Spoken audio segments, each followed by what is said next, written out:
Hadirin jamaah salat Idul Fitri yang insya Allah dimuliakan Allah Subhanahu wa taala.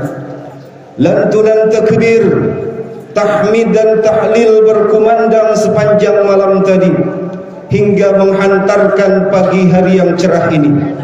Pada hari ini kita semua bergembira karena telah berhasil melewati sebuah ujian yang berat, yakni mengendalikan hawa nafsu selama sebulan penuh. Dan betapa sangat berbahagianya pada hari ini orang yang berhasil meningkatkan iman dan takwanya oleh karena dilatih, ditempa, diajarkan, dididik, dilatih, atau bahkan dipaksa, dibiasakan oleh bulan Ramadan. Karena sejatinya bulan Ramadan adalah untuk mengembalikan manusia kepada fitrah dan tugasnya semula, yaitu beribadah kepada Allah Subhanahu wa taala. Wa ma khalaqatul jinna wal insa illa liya'budun. Dan tidak aku menciptakan jin dan manusia melainkan supaya mereka mengabdi kepadaku. Quran surah Adz-Dzariyat ayat 56. Bersamaan dengan terbitnya fajar shadiq waktu subuh tadi, Ramadan telah pamit lantas berkemas kemudian bergegas pergi meninggalkan kita semua. Dan pagi hari ini adalah menjadi hari pertama kita semua ditinggalkan oleh bulan Ramadan. Ada segumpal sesal mengganjal, ada sepenggal kesal menjegal, yang tak ayal di lubuk hati kian berjejal.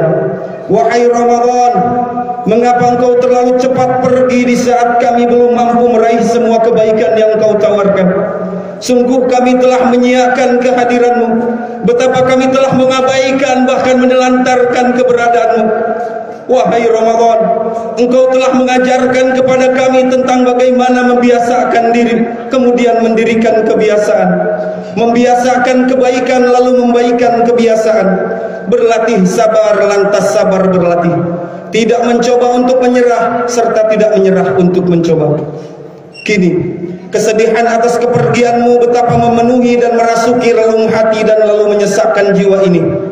Engkau pergi di saat kami mulai menyadari, engkau pergi di saat kami mulai mencintai, engkau pergi di saat kami sedang sayang-sayangnya. Kini kami sadari betapa kami masih rindu dengan dekapan hangat suasanamu. Engkau telah menyelimuti kami dengan ketaatan sehingga masjid dan musola pun mendadak makmur ketika engkau berada di sini. Bahkan suasana malam pun begitu hidup dengan suara alunan Al-Quran dari masjid atau musola yang sayup terdengar dari kejauhan hingga waktu sahur menjelang. Dan betapa kami merasakan suasana waktu sahur pun menjadi tak senyap seperti waktu sahur pada bulan-bulan lainnya. Pagi hari ini kita telah ditakdirkan untuk meninggalkan bulan suci Ramadan 1444 Hijriah dan tak ada lagi ekstra waktu untuk menikmati Ramadan. Maka fadilah atau keutamaan yang telah diperoleh sungguh-sungguh telah dibukukan dan tidak akan pernah berubah lagi. Lalu apakah kita telah memperoleh keutamaan ibadah? Apakah kita mampu memaksimalkan ibadah pada malam Al-Qadar sehingga kita mampu meraih keutamaan 1000 bulan? Ataukah kita hanya ada dalam catatan pinggir buku keutamaan Ramadan, yang artinya kita tidak memperoleh hasil yang maksimal dan tentu ini akan berbuah sesal.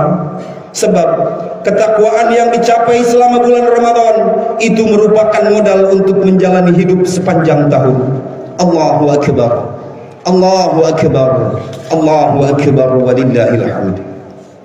Ada 3 amalan yang semestinya mampu kita laksanakan sebagai pertanda bahwa keimanan dan ketakwaan kita telah meningkat, yang seharusnya menghasilkan budi pekerti yang mulia. Di dalam hadis yang dikeluarkan oleh Imam Al-Baihaqi dari Abu Hurairah radhiyallahu anhu, Rasulullah sallallahu alaihi wasallam bersabda, bertanya kepada para sahabat, "Ala adullukum ala makarimil akhlaqi fid dunya wal akhirah?" Maukah kalian aku tunjukkan tentang bagaimana akhlak yang mulia di dunia dan di akhirat? Qalu bala ya Rasulullah. Para sahabat menjawab, tentu saja ya Rasulullah. Atau di dalam sebuah hadis riwayat Imam At-Tabrani, Nabi sallallahu alaihi wasallam bersabda, "Man sarrahu ay yushrafa lahu al-bunyan wa turfa'u lahu ad-darajat."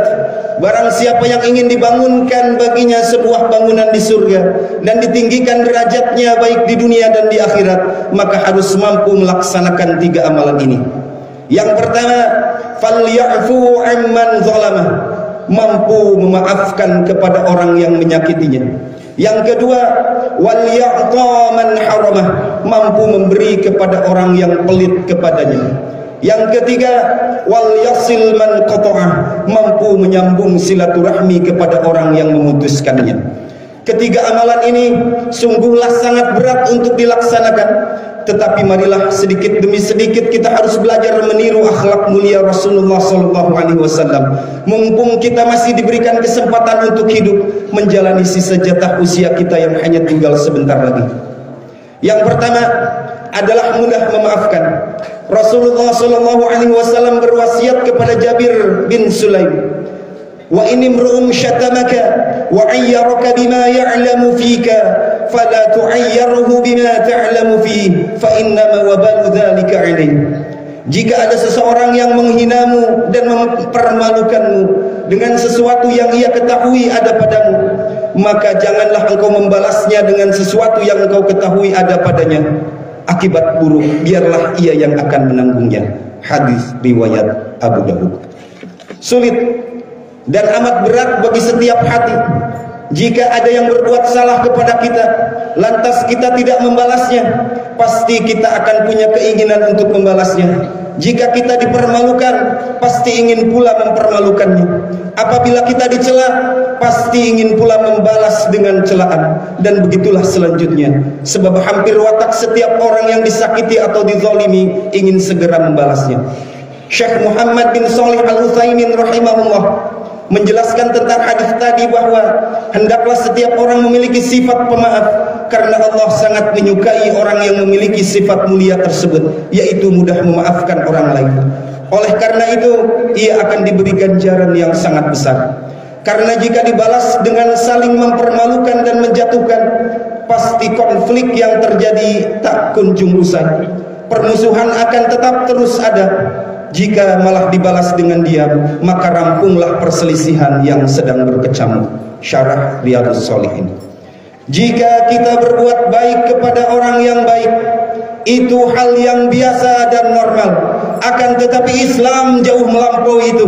Kita diperintahkan untuk berbuat baik bahkan kepada orang yang berbuat buruk dan jahat kepada kita. Sungguh ilmu dan perilaku hidup yang sangat mulia yang telah diajarkan dan dicontohkan oleh baginda Nabi Muhammad SAW. Allahu Akbar, Allahu Akbar, Allahu Akbar, walillahil hamd. Amalan yang kedua adalah mampu memberi justru kepada orang yang tak pernah memberikan apa-apa kepada kita. Jika kita selama ini baru mau membalas, jika selama ini kita baru mampu membalas atau berkirim hadiah kepada orang yang biasa memberikannya, maka itu adalah perbuatan baik, namun derajatnya masih biasa. Yang bernilai lebih baik dan luar biasa adalah ketika kita mampu memberi hadiah kepada orang yang pelit atau tidak pernah memberi apa-apa kepada kita. Dan itulah pribadi Nabi SAW yang semestinya kita tiru dan kita laksanakan. Firman Allah Subhanahu wa taala di dalam Al-Qur'an surah Al-Hasyr penggalan ayat ke-9. Wa may yuqa syuhha nafsihi fa ulaika humul muflihun. Dan barang siapa yang dipelihara dari kekikiran dirinya, mereka itulah orang-orang yang beruntung. Jika saat ini kita merasa bahagia ketika menerima, maka mari tingkatkan agar bisa berbahagia ketika kita bisa memberi. Karena memberi sejatinya adalah sedang berlatih menjadi kaya. Sedangkan enggan memberi berarti sedang kikir kepada dirinya sendiri. Maka berbahagialah saat melepas, bukan hanya ketika mengingat saja. Oleh karenanya, mari berbagi dengan harta, ilmu atau tenaga yang kita punya dan mampu kita lakukan. Allahu Akbar, Allahu Akbar, Allahu Akbar, walillahil hamd. Amalan yang ketiga adalah mampu membangun dan menyambungkan kembali silaturahmi kepada mereka yang memutuskan. Rasulullah SAW menjelaskan maksud dengan silaturahmi adalah laisal wasil bil mukafi walakinil wasil alladhi idza qata'at rahimahu wasalaha. Silaturahmi bukanlah saling membalas kebaikan, tetapi adalah ketika seseorang diputuskan silaturahminya lalu ia berusaha menyambungkannya kembali. Hadis riwayat Bukhari. Dan bagi mereka yang memutuskan tali silaturahmi terancam dosa dan akan segera mendapatkan balasannya di dunia, terlebih kelak di akhirat. Rasulullah SAW bersabda, tidak ada dosa yang lebih pantas disegerakan balasannya bagi para pelakunya di dunia bersama dosa yang disimpan untuknya di akhirat kelak daripada perbuatan zalim dan memutus silaturahmi. Hadis riwayat Abu Daud. Maka tidak perlulah kita jaim jika kita ingin memiliki banyak saudara. Orang yang senang menyapa dan berkirim kabar kepada sesama berarti dia tahu benar bagaimana cara memberikan nilai yang lebih pada dirinya. Maka mulailah dari sekarang menyapa saudara kita, handai tolan yang telah lama tidak memberi kabar. Kitalah yang harus memuliainya terlebih dahulu. Allahu Akbar, Allahu Akbar, Allahu Akbar, walillahil hamd. Idul Fitri yang sering diartikan kembali kepada kesucian adalah saat yang tepat untuk kita memulai hidup dan kehidupannya menjadi lebih baik. Mari kita mulai hari ini dan seterusnya berusaha menjadi manusia yang mempunyai nilai lebih dengan meneladani 3 akhlak mulia Nabi SAW yang telah disebutkan tadi. Mari mulai hari ini saling meminta dan memberi maaf. Jangan sungkan meminta maaf dan jangan pula enggan memberi maaf, sebab Allah Subhanahu wa taala saja Maha Pengampun kepada hambanya yang mau meminta. Kedua, mari mulai hari ini dan seterusnya kita belajar senang berbagi dengan harta atau ilmu maupun tenaga yang kita miliki, sebab kolam penampungan yang bersih dan sehat adalah sumber pemasukan airnya baik dan harus ada pula saluran pembuangannya agar airnya tidak mengendap yang akan menimbulkan jentik penyakit. Ketiga, mari sambung dan bangun kembali hubungan baik yang sempat retak akibat berdebat, serta sebisa mungkin hindari berdebat berselisih yang didasari egois atau hawa nafsu, sebab berdebat berselisih dengan siapapun akan membuat hubungan akan menjadi renggang.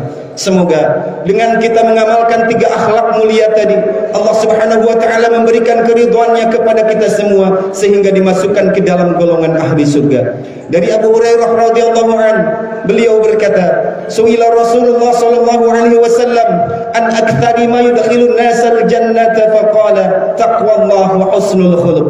Wa su'ila an aktsari ma yudkhilun nasa an-nar faqala al-fam wal farju." Rasulullah sallallahu alaihi wasallam ditanya mengenai perkara yang banyak memasukkan seseorang ke dalam surga. Beliau menjawab, takwa kepada Allah dan berakhlak yang baik. Beliau ditanya pula mengenai perkara yang banyak memasukkan orang ke dalam neraka. Jawab beliau, perkara yang disebabkan oleh karena mulut dan kemaluan. Hadis riwayat Tirmidzi. Allahu akbar, Allahu akbar, Allahu akbar, walillahil hamd. Ramadan boleh pergi, tetapi semua yang telah diajarkannya tak boleh hilang dari diri ini dan kehidupan kita. Suasana religiusnya, bangun sahurnya, sholat malamnya, sholat berjamaahnya, tadarus Al-Qur'annya, istiqamah sedekahnya, dan semua ketaatan serta kebiasaan baik bulan Ramadan hendaknya dibawa kepada 11 bulan setelahnya agar tetap Allah Subhanahu wa taala melimpahkan keberkahannya kepada kita semua seperti kita sedang berada pada bulan Ramadan.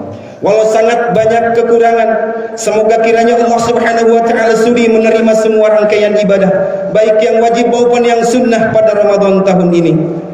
Dan juga semoga kita semua dipertemukan kembali dengan Ramadan 1445 tahun depan, hatta ilal multaqa bi ahsanil hal ya Ramadan. Barakallahu li wa lakum fil Qur'anil azim wa nafa'ana wa iyyakum minal ayati wa dzikril hakim wa taqabbalallahu minni wa minkum tilawata innahu huwas samiul alim. Aqulu qawli hadha wa astaghfirullahal azim li wa lakum wa lisairil muslimina min kulli dhanbin fastaghfiruhu innahu huwal ghafurur rahim. Allahumma